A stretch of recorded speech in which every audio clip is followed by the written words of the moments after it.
What up there, guys? This is Jughead 82 with a wrestling shit.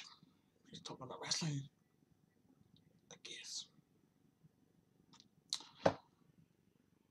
Yeah. Well, guys, this is a video I want to talk about when it deals with TNA wrestling,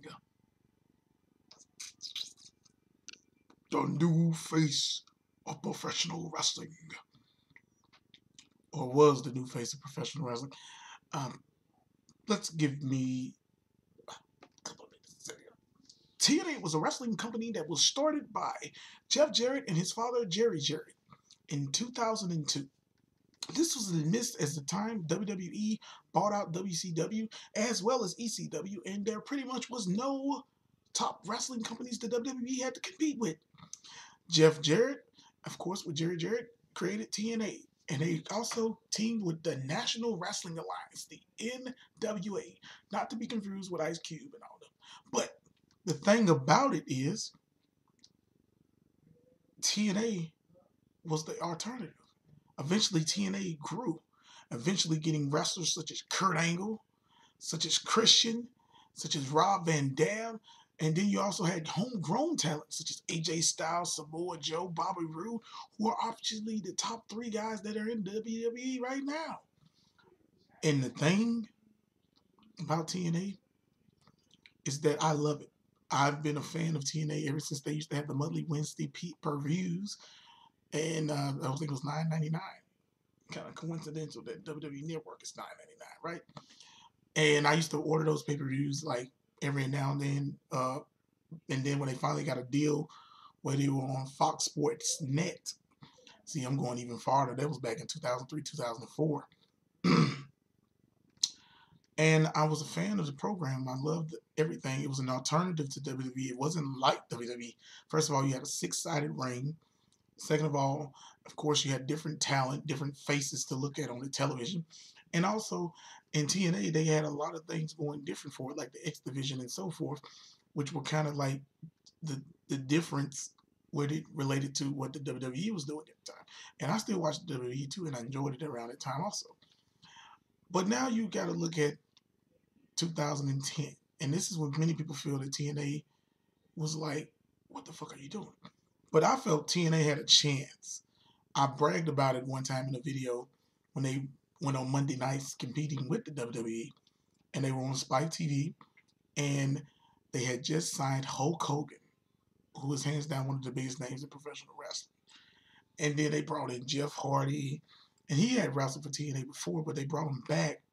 And this was at the time where Jeff Hardy was still, he was prior, like about a year before, the WWE champion. So you had a lot of face value names, all that. You still had Kurt Angle. You still had all these wrestlers. TNA dropped the ball for me, and I'm just going to be honest with you. When they didn't know how to utilize the selling of the product, putting promotion after promotion to just show we're TNA, we're here, we're the alternative to the WWE, they fucked themselves because you had all that talent. At one point, TNA had so many face name value stars, and then they had their own homegrown talent. That was a win-win. There was no way in hell you could fuck that up. But then you got to look back at WCW. They had a whole lot of face talent at one point, more than the WWF, and they fucked it up. And this is what goes on to what I'm talking about now. TNA has changed their name like I don't know how many times. They got rid of the TNA thing and called themselves Impact Wrestling. Jeff Jarrett comes in and rebrands it as Global Force Wrestling. Jeff Jarrett gets fired because he was doing some crazy shit in Mexico, I believe. And then they went back to Impact Wrestling, part of the GFW network or whatever you call it. So the thing that makes me wonder and scratch my head is when I just recently see that some of the talent that TNA has currently are thinking about leaving the company.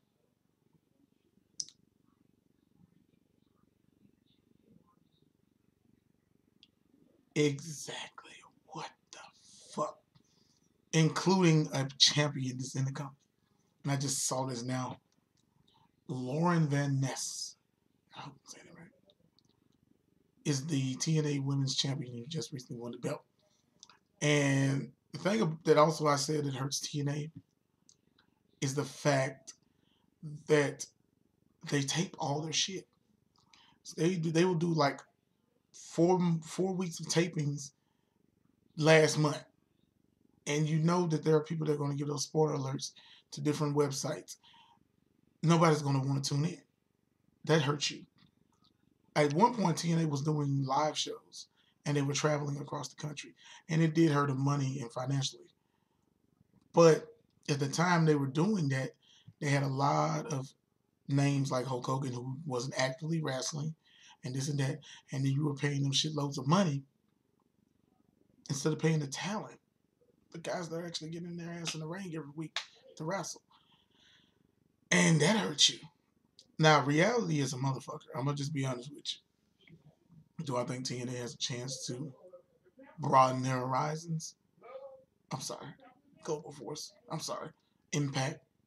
See, it's hard to even say TNA because TNA is what the company was.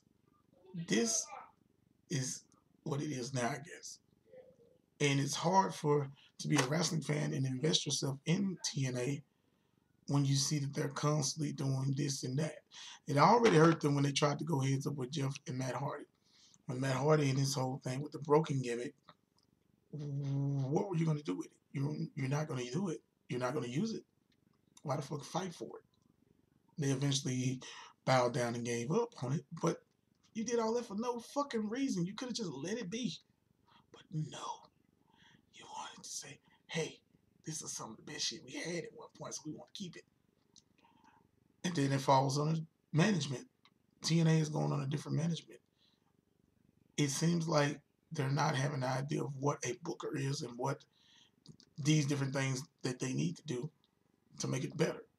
As much flack as Dixie Carter got during her time in TNA, those were good times. Some of the times you can break into, like, Dixie Carter was over the company really since its existence, so you know it was involvement, and you knew it was great times of actual entertainment, actual buy rates, and so forth.